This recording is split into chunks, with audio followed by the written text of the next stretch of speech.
Hello, जय हिंद साथियों। कैसे हैं आप सभी। उम्मीद है कि आप सभी स्वस्थ होंगे और बहुत ही अच्छे से आप लोगों की तैयारी चल रही होगी। मैं नेहा स्वागत करती हूं आप सभी का आपके अपने परिवार लक्ष्य वर्दी में। साथियों, इस क्लास में हम लोग हिंदी का प्रैक्टिस सेट करते हैं। तो आप किसी भी एग्जाम की तैयारी कर रहे हैं जिसमें आपका हिंदी से क्वेश्चंस पूछे जाते हैं, आप सभी एग्जाम्स के लिए ये क्लास ले सकते हैं। साथियों, क्लास शुरू करने से पहले यदि आप चैनल पर नए हैं तो चैनल को सब्सक्राइब कर लीजिए ताकि आगे आने वाली क्लासों के नोटिफिकेशन आपको समय पर मिलते रहें। तो साथियों, बिना किसी देरी के शुरू कर लेते हैं आज का अपना प्रैक्टिस सेट। आज की क्लास का आपका पहला क्वेश्चन है, खड़ी बोली किस उपभाषा की बोली है। आपको बताना है जो खड़ी बोली है ये किस उपभाषा के अंतर्गत आती है। बिहारी हिंदी, पश्चिमी हिंदी, पूर्वी हिंदी या फिर राजस्थानी हिंदी। तो जिसने भी ऑप्शन बी लगाया है पूर्वी हिंदी, उन सभी का आंसर बिल्कुल सही है। देखो, पश्चिमी हिंदी की आपकी 5 उपबोलियां होती हैं। कितनी? 5 उपबोलियां होती हैं। कौन कौन सी? एक आप ट्रिक से याद कर लीजिए, कब कब है। ठीक, एक का से कन्नौजी हो जाएगी आपकी, और बी से हो जाएगी आपकी बुंदेली। फिर का से आपकी कौरवी हो जाएगी, नहीं कौरवी नहीं, खड़ी बोली कर लेंगे। फिर का से खड़ी बोली हो जाएगी। फिर बा से आपकी ब्रजभाषा हो जाएगी। हा से आपकी हो जाएगी हरियाणवी। हरियाणवी को कौरवी भी कहते हैं। ठीक, बिहारी हिंदी की बात करें तो बिहारी हिंदी के अंतर्गत आपकी मगही उपभाषा आती है। बिहारी हिंदी की आपकी मगही है। कौन सी? मगही। ठीक, इसके बाद पूर्वी हिंदी की कितनी उपबोलियां हैं? पूर्वी हिंदी की 3 उपबोलियां हैं आपकी, अवधी, बघेली, छत्तीसगढ़ी। इसको आप ए, बी और सी से याद कर लेंगे, अवधी, बघेली और छत्तीसगढ़ी। राजस्थानी हिंदी की कितनी उपबोलियां हैं? इसकी आपकी 4 उपबोलियां हैं। कौन कौन सी? एक तो आपकी मेवाती हो जाएगी, एम एम एम और जे। मेवाती, मालवी, मारवाड़ी और जयपुरी, ये 4 उपबोलियां हैं आपकी राजस्थानी हिंदी की। क्लियर?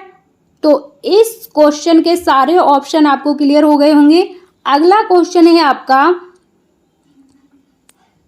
साहित्य अकादमी पुरस्कार किस भाषा में नहीं दिया जाता है। आपको बताना है किस में नहीं दिया जाता है। 3 ऐसी भाषाएं हैं जिसमें आपका साहित्य अकादमी पुरस्कार दिया जाता है, और एक कोई ऐसी भाषा है जिसमें नहीं दिया जाता है। तो मलयालम में, तेलुगु में, संस्कृत में या फिर भोजपुरी में। तो आप सभी को पता है जो भोजपुरी भाषा है इसमें आपका साहित्य अकादमी पुरस्कार नहीं दिया जाता है। क्लियर? अगला क्वेश्चन है आपके सामने, गुनाहों का देवता ये किसकी रचना है। आपको बताना है गुनाहों का देवता किसकी रचना है। जयशंकर प्रसाद की हो जाएगी, मीराबाई की हो जाएगी, तुलसीदास की हो जाएगी या फिर धर्मवीर भारती की हो जाएगी। तो जयशंकर की बात करें हम लोग, जयशंकर प्रसाद जी की, तो इनकी एक बहुत फेमस रचना है कामायनी। कौन सी? कामायनी इनकी बड़ी ही प्रसिद्ध रचना है, कामायनी। मीराबाई की रचना है कौन सी आपकी? यामा, नीरजा। ये आपकी इनकी है मीराबाई की, नीरजा, है ना, इसको सही लिख लेंगे आप लोग। तुलसीदास जी की है विनय पत्रिका, है ना। इसके बाद जो आपका ऑप्शन सही हो जाएगा धर्मवीर भारती। धर्मवीर भारती जी की है गुनाहों का देवता। गुनाहों का देवता इन्हीं की है। और इनकी एक और पूछी जाती है, कई बार पूछी जा चुकी है, सूरज का 7वां घोड़ा। सूरज का 7वां, ऐसे लिख लेंगे, 7वां घोड़ा। ठीक, सूरज का 7वां घोड़ा भी किसकी है? धर्मवीर भारती जी की है। क्लियर? इसके बाद अगला क्वेश्चन है आपका, सब लोगों से संबंध रखने वाला वाक्यांश के लिए सही शब्द है। आपको बताना है जो सब लोगों से संबंध रखता हो उसके लिए एक शब्द क्या हो जाएगा। सार्वभौमिक हो जाएगा, सार्वजनिक हो जाएगा, सार्वकाल हो जाएगा या फिर सर्वदेशिक हो जाएगा। तो देखिए भाई, जो सार्वभौमिक होता है, सार्वभौमिक किसे कहते हैं? जो पूरे विश्व पूरे जगत में, सार्वभौमिक यानी कि हर जगह, सार्वभौमिक का मतलब है जो सारे जगत में प्रसिद्ध हो, सारे जगत में प्रसिद्ध, सारे जगत में फेमस हो, जो है ना, सारे जगत में। सार्वजनिक आपके क्वेश्चन का सही आंसर हो जाएगा। सार्वजनिक जैसे आपने कई जगह पर लिखा हुआ देखा होगा, सार्वजनिक स्टेशन या सार्वजनिक बस स्टैंड, सार्वजनिक शौचालय, ऐसे, है ना, जो सभी के लिए हो, सभी के लिए वो चीज हो जाती है आपकी सार्वजनिक। सर्वकाल क्या होता है? सर्वकाल क्या होता है? जो सभी कालों में समान रूप से प्रसिद्ध हो, जो सभी कालों में प्रसिद्ध हो। क्या? जो सभी कालों में प्रसिद्ध हो, जो सभी कालों में फेमस हो, उसे कहते हैं सर्वकाल। ठीक, इसकी स्पेलिंग गलत है, सापे डंडा नहीं आएगा, कापे आएगा। ठीक, सर्वकाल हो जाएगा। इसके बाद है आपका सार्वदेशिक। सार्वदेशिक क्या? सभी देशों में फेमस हो, जो सभी देशों में फेमस हो, सभी देशों में फेमस हो, उसे सार्वदेशिक कहते हैं। ठीक, ये चीजें आप लोग एक्स्ट्रा चीजें याद कर लिया करो या फिर लिख लिया करो, है ना। सभी देशों में फेमस के लिए क्या हो जाएगा? सार्वदेशिक। क्लियर? इसके बाद अगला क्वेश्चन है आपका, कृदंत प्रत्यय किन शब्दों के साथ जुड़ते हैं? आपको बताना है कि कृदंत प्रत्यय किन शब्दों के साथ जुड़ते हैं। तो देखिए, कृदंत प्रत्यय, जो आपके प्रत्यय होते हैं, प्रत्यय आपके दो टाइप के होते हैं। एक तो आपका कृदंत प्रत्यय हो जाता है और दूसरा जो होता है आपका तद्वित प्रत्यय। कौन सा? तद्वित प्रत्यय। और कृदंत प्रत्यय किसके साथ जुड़ते हैं? जो प्रत्यय क्रिया के साथ जुड़ते हैं उन्हें कृदंत प्रत्यय कहते हैं, और जो प्रत्यय संज्ञा सर्वनाम के साथ जुड़ते हैं उन्हें तद्वित प्रत्यय कहते हैं। ठीक, क्रिया देखो, क्रिया के साथ जुड़ने वाला मतलब जैसे आपकी पढ़ना एक क्रिया होती है, ठीक है ना। पढ़ना, जैसे आपकी पढ़ना एक क्रिया होती है, ठीक। और पढ़ने में जो मूल धातु है, धातु यानी कि मूल शब्द है, क्या है? पढ़ है। पढ़ में ना प्रत्यय लगा है तो आपकी क्रिया बन गई है पढ़ना। ठीक, तो जो क्रिया के साथ प्रत्यय जुड़ते हैं उन्हें कृदंत प्रत्यय कहते हैं, और जो संज्ञा सर्वनाम विशेषण के साथ जुड़ते हैं उन्हें तद्वित प्रत्यय कहा जाता है। ठीक, इसके बाद ये अव्यय है। अव्यय क्या है आपका? अव्यय आपके अविकारी शब्द होते हैं। क्लियर?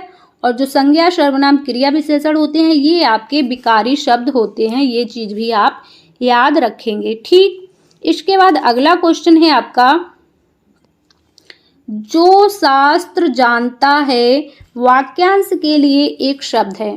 शास्त्र जानता है, उसके लिए एक शब्द क्या हो गया? वैयाकरण होगा, वैज्ञानिक होगा, शास्त्रज्ञ होगा या फिर बहुज्ञ होगा। तो जिसने भी इस क्वेश्चन का ऑप्शन सी बताया है बिल्कुल सही हो जाएंगे। शास्त्रज्ञ, शास्त्रों को जानने वाला, शास्त्र को जानने वाला शास्त्रज्ञ कहलाता है। वैयाकरण किसे कहा जाता है? व्याकरण को जानने वाला। व्याकरण, जो व्याकरण को जानता है उसे वैयाकरण कहते हैं, और जो विज्ञान को जानता है उसे वैज्ञानिक कहते हैं। ठीक, इसके बाद बहुज्ञ, जो बहुत कुछ जानता हो, जो बहुत जानता हो उसे बहुज्ञ कहते हैं। क्लियर? इसके बाद अगला क्वेश्चन है आपका, मतवाला पत्रिका के संपादक कौन थे? आपको बताना है जो आपकी मतवाला पत्रिका है, मतवाला पत्रिका है, इसके संपादक का नाम क्या हो जाएगा? महावीर प्रसाद द्विवेदी, सूर्यकांत त्रिपाठी निराला, भारतेंदु हरिश्चंद्र या फिर आपका वाल मुकुंद गुप्त। तो जिसने भी ऑप्शन नंबर 2 बताया है यानी कि सूर्यकांत त्रिपाठी निराला बिल्कुल सही आंसर हो जाएगा। सूर्यकांत त्रिपाठी जी है इस पत्रिका के संपादक, और इस पत्रिका का जो प्रकाशन है कहाँ से होता था? कलकत्ता से इस पत्रिका का संपादक होता था 1923 में, ये इसके संपादक हैं। ठीक है, 1923। इसके बाद महावीर प्रसाद द्विवेदी की बात करें तो ये हैं आपके सरस्वती पत्रिका के संपादक, सरस्वती पत्रिका के संपादक। ठीक, और सरस्वती पत्रिका कहाँ से संपादित होती थी, प्रकाशित होती थी? तो ये प्रकाशित होती थी इलाहाबाद से। ठीक, इसके बाद भारतेंदु हरिश्चंद्र की पत्रिका है कवि वचन सुधा। कौन है? कवि वचन सुधा इनकी पत्रिका है, जो कि आपके बनारस से प्रकाशित होती थी। बाल मुकुंद गुप्त जी की जो पत्रिका है भारत मित्र हो जाएगी, भारत मित्र, और ये कहाँ से प्रकाशित होती थी? ये आपकी कलकत्ता से प्रकाशित होती थी। चारों ऑप्शन आपको अच्छे से याद कर लेने हैं। ठीक, इसके बाद अगला क्वेश्चन है आपका, आचार्य रामचंद्र शुक्ल ने आदिकाल को क्या संज्ञा दी? आचार्य रामचंद्र शुक्ल ने आदिकाल को क्या संज्ञा दी है? आपको बताना है। वीर गाथा काल, बीजवपन काल, या फिर आदिकाल। तो आप लोग जल्दी से आंसर करेंगे। इस क्वेश्चन का क्या आंसर हो जाएगा? जिसने भी ऑप्शन नंबर ए बताया है वो लोग बिल्कुल सही हो जाएंगे। आचार्य रामचंद्र शुक्ल ने आदिकाल को वीर गाथा काल कहा है। फिर बीजवपन काल किसने कहा? बीजवपन काल कहा है आपके महावीर प्रसाद द्विवेदी जी ने। किसने? महावीर प्रसाद द्विवेदी जी ने कहा है आदिकाल को बीजवपन काल। आदिकाल किसने कहा है? ये कहा है आपके हजारी प्रसाद द्विवेदी जी ने, हजारी प्रसाद द्विवेदी जी ने। ठीक, क्लियर। अगला क्वेश्चन है आपका, हिंदी को राजभाषा का दर्जा कब प्राप्त हुआ? जो आपकी हिंदी राजभाषा है, इसे हिंदी का राजभाषा का दर्जा कब प्राप्त हुआ? 24 सितंबर 1949, 10 सितंबर 1949, 10 जनवरी 1950, या फिर इनमें से कोई नहीं। जल्दी से आंसर करेंगे सभी लोग।